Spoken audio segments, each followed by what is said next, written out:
Good day, everyone. I'm Gam from CURA, the Institute of Culture, Religion, and World Affairs at Boston University.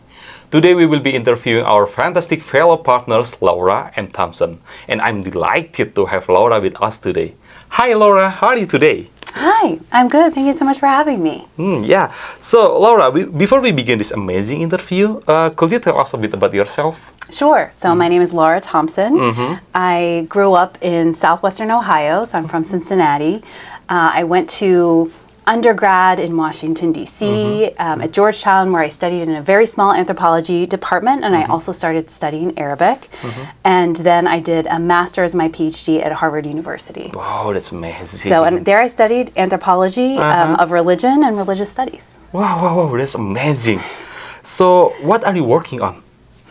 So right now I'm working on an article that I will be workshopping at CURA, and I'm very excited about that. My article looks at low-level blasphemy prosecutions in contemporary Tunisia. And I'll talk a little bit more probably about my dissertation research later. But basically, this was kind of the tail end of my time in the field in Tunis. It was a topic, or particularly a field site, that I had not previously considered. Basically going to courtrooms and looking at how blasphemy prosecutions were being adjudicated. And the reason that I didn't go to the courtroom was that I didn't know that low-level blasphemy charges were still being pursued. And so this was kind of something that I did right before I left the field and that I'm really excited about. It's been very little studied, including in Tunisia. I looked through all of the law reviews, the University of Tunis law reviews, and found no articles on it. So it looks like it's not something that has been studied, and I'm really excited to write an article on it. I'm working on that right now. Yeah, that's amazing actually. And how about your publication? What is your most recent publication? Sure. So my most recent publication was a chapter in an edited volume that was a really productive collaboration. The edited volume was put out by two scholars of blasphemy who work in Europe, David Nash and Evelyn Bowers.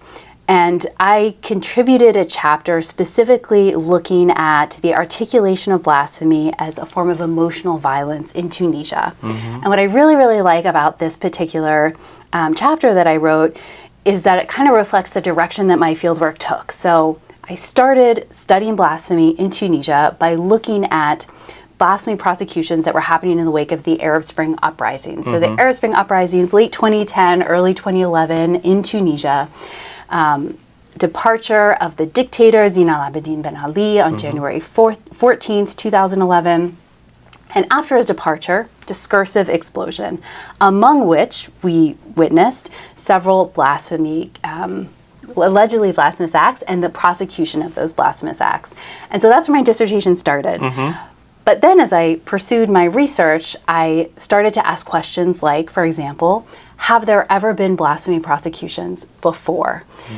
The blasphemy prosecutions in the post-Arab Spring moment are often talked about in Tunisia as a kind of exception, as a kind of deviation from a norm. And so I looked back to the past to see if there had been other blasphemy prosecutions and what those looked like, how they were similar to or different from the prosecutions that took place in the post-Arab Spring moment. And so I ended up finding two cases, one from Ottoman Tunis, so 1857 Tunis, involving a Tunisian Jewish cart puller who blasphemed during a traffic accident, and then another case from 1904 French colonial Tunisia. So this is from a different historical period, involving a very brash young Muslim thinker who traveled east, specifically to Cairo, got some really reformist ideas about what should happen, how Islam should be practiced, how Tunisians or those living in Tunis should be properly Muslim. And he went back to Tunis and tried to propagate those ideas. And he irritated a lot of the people who were formerly his teachers. So I looked at those two cases in this particular article and tried to think about why were these people prosecuted? Why specifically at this historical moment, were such prosecutions possible? And also, what do these particular historical cases tell us about the post-Arab Spring cases? Oh, that is a big question there. And if we talk about your publication, what is your most recent publication beside that? So I have another publication that is in press that I'm really excited about, which is actually a translation, a co-translation with a colleague of mine, Margot Fitoussi, who is a PhD candidate in anthropology at Columbia University. We co-translated a text by a Tunisian historian named Leila Blili, who is one of the kind of most important and also first scholars of Ottoman Tunisia. She told me a story once about how when she was writing her dissertation, some people in her department in Tunisia didn't want her to study Ottoman Tunis because they didn't think that it was worth studying. They didn't think that there was really much to do there. And so she is, in that sense, a trailblazer. And I love also the collaborative aspect of this project. Okay. So yeah, so that will be coming out next year with the American University of Cairo Press. So basically, you already know about the Tunisian language. So my specialization is Tunisia, absolutely. And specifically, this book is being translated from French. So in Tunisia, we speak French, Tunisian Arabic as well, right? Also knowledge of modern standard Arabic, classical Arabic. Lots of people speak English as well.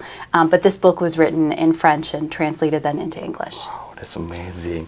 And in your opinion, what is the most interesting work in your field? That's a great question. I think that some of the most interesting work in one of my fields, which would be religious studies, is affect theory.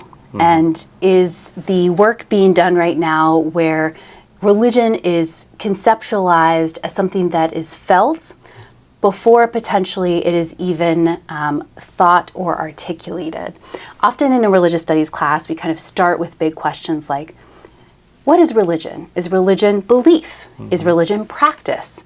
And something that affect theorists add to that conversation is religion is feeling, right? And also religion is something that is in fact maybe difficult to capture in language, but that is incredibly powerful in religious as well as in other realms. We could say, you know, really interesting conversations can be had then in religious studies about the linkages between you know, what it feels like to be present at a religious ritual, right? For example, in a religious space like a church or a mosque, for example, versus what it's like to be at a sports game, in a stadium, and how there are, in fact, very similar affective states and potentially forces that shape our experience and also our attachments to other people in those spaces. And those attachments then can resurge at other moments in our lives in ways that can be kind of surprising to us. So I also like that aspect of affect theory in religious studies, attention to